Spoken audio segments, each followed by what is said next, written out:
Casemiro lifts this into Kobbie Mainoo. Mainoo takes a touch. Kobbie Mainoo! Casemiro comes to the edge of the penalty area, stands up across. Harry Maguire! Harry Maguire scores! Oh, the ball in from Casemiro is perfect!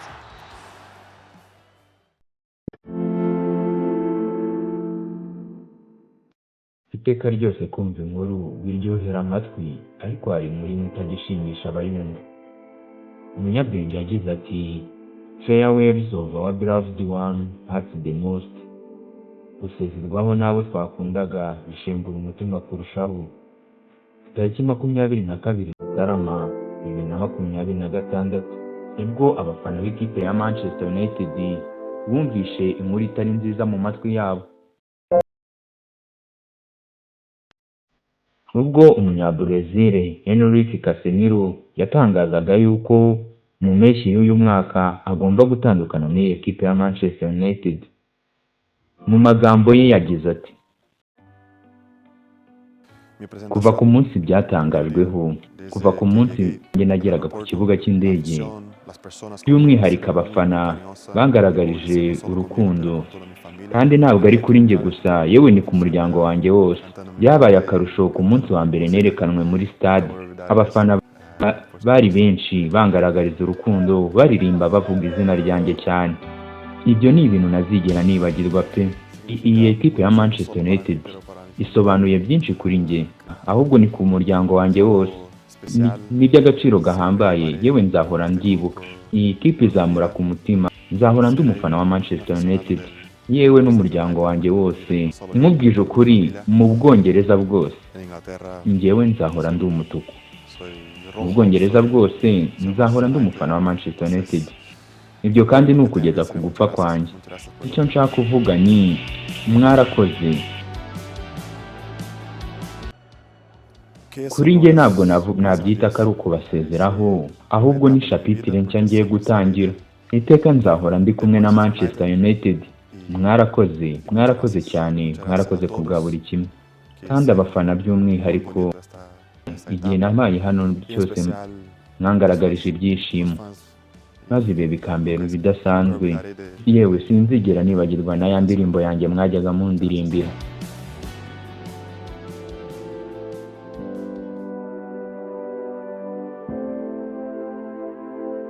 Nyemerera ngutembereze gato mu rugendo rw'ubuzima bwa Casemiro, uvutse kugeza ubwo yisanze mu mupira w'amaguru.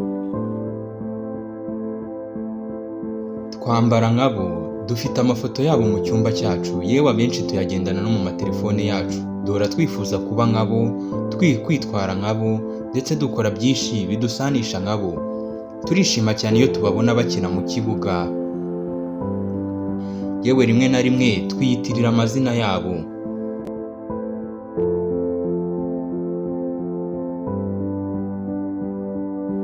Uyu ni umusportifu w'icyumweru kuva mu cyaro cy'iwabo i São José dos Campos i Brazil kugera ku mugabane w'i Burayi. Ni umugabo nashidikanywaho kuba umukinnyi mwiza. Baramutse bakubajije umukinnyi ukina nimero 6 neza kuri ubu, uyu mugabo yahurizwaho na benshi. Uyu ni umusportifu w'icyumweru Carlos Henrique, twamenye nka Casemiro. Uyu ni umukinnyi nagibwaho impaka kari we nimero 6 mwiza kuri ubu. Yabonye izuba Gashyantare tariki 23 mu mwaka w'1992. Kuri ubu arasatira imyaka 34. Akiri muto cyane, yakuriye mu buzima butari bwiza, aho iwabo nta mikoro yari ahagije bari bafite.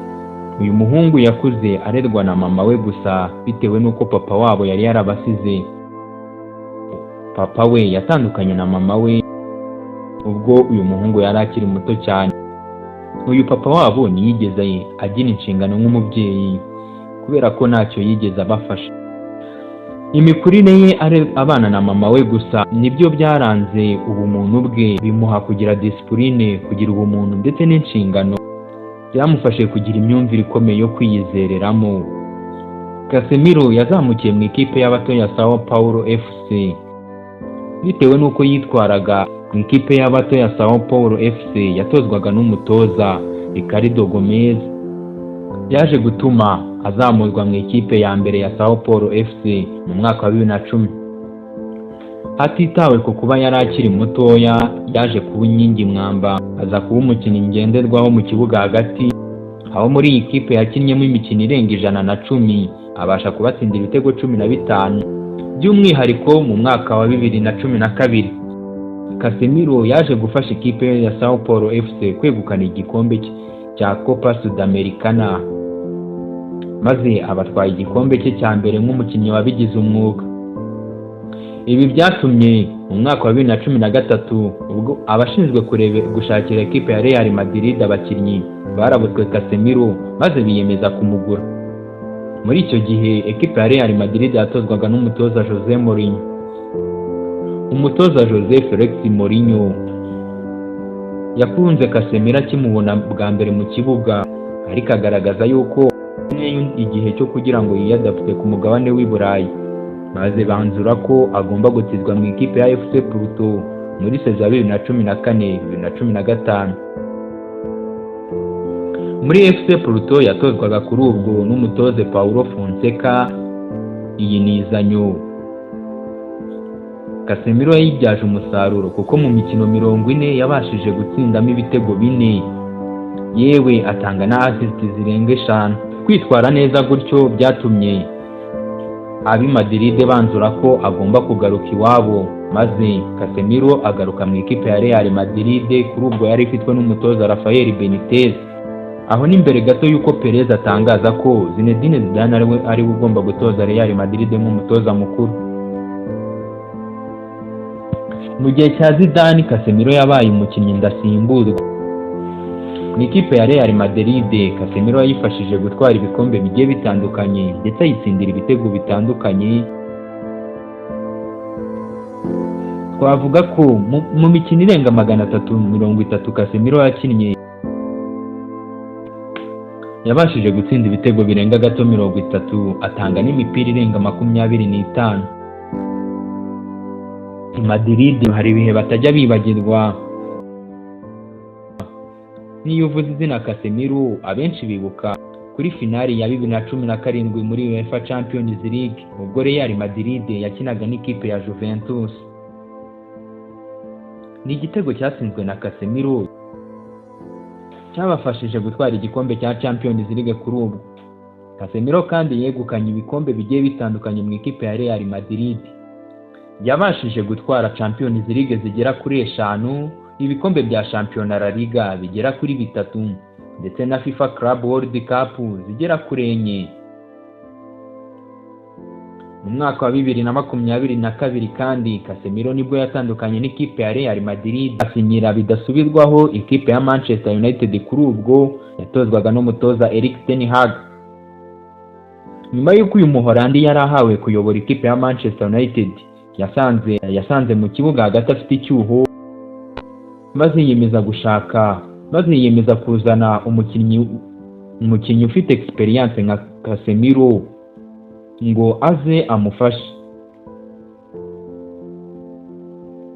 Casemiro akigera i Manchester yeretswe urukundo n'abafana ndetse n'abakinnyi bagenzi be muri rusange. Casemiro kandi mu mikino 80 yakiniye ekipe ya Manchester United yabashe kwitsindira ibitego birenga 10, atanga n'imipira irenga 12 ivamo ibitego.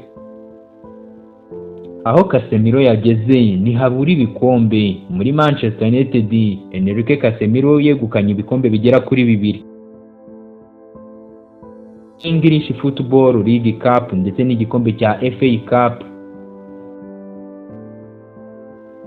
Uyu ni umusportifu w'icyumweru kuri TST Sports Rwanda. Nyemera kandi dukomezanye mu rugendo rwa Casemiro kuri ubu mu ikipe ye y'igihugu.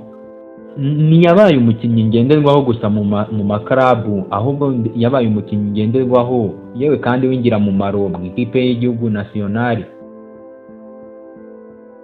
mu ikipe y'igihugu ya Brazil, aho yayifashije kugenda yitwara neza mu mikino igiye itandukanye.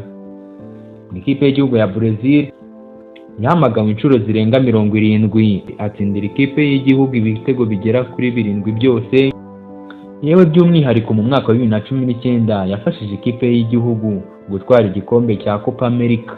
Nyemerera noneho tujyane mu buzima bwa Casemiro, turebere hamwe ubuzima bwa Casemiro hanze y'ikibuga.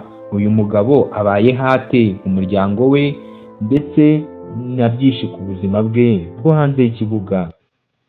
Icyo wamenya nuko Casemiro mu mwaka wa 2014 nibwo yashinze urugo arushingana n'umunya-Brazil kazi Ana Mariana Casemiro. Uyu akaba ari umushabitsi kazi, yewe akaba n'umuhanga mu gukora ibirungo by'ubwiza. Kuva muri 2014 barushinga, kuri ubu bakaba bafite abana babiri, umukobwa Sarah Casemiro wavutse mu mwaka wa 2016 ndetse n'umuhungu Kayao Casemiro wavutse mu mwaka wa 2021. Igihe kinini cye Casemiro yari hanze y'ikibuga akimarana n'umuryango we, by'umwihariko aho yibera mu buzima buri private. Casemiro kandi iteka n'iteka ibintu byose agezeho ahora bishimira mama we, ngo yamubereye umubyeyi w'icyitegererezo, aho yamwigishije kwigira icyizere, ubumuntu ndetse no kumenya inshingano. Casemiro kandi ni umwe mu bakora ibikorwa by'urukundo. Casemiro kandi uzamubwirwa kenshi n'abakinnyi bagenzi be, abatoza be ndetse n'abandi bose bamuhora iruhande. Bamusobanura nk'umugabo utuje, umugabo ufite discipline, umugabo ukunda umuryango we kandi umugabo ukora akazi ke kinyamwuga. Uyu yari umusiporutifu w'icyumweru, aho twahisemo kukubwira ku buzima bwa Carlos Enrique Casemiro. Iyi ni PST Sports Rwanda ukomeje gukurikira. Nshimiye wowe wakoze subscribe, saba nawe utarabikora kudushyigikira, maze Imana ikaduhana umugisha. Jye wumvaga kuri mikoro yari Pacific the ship captain.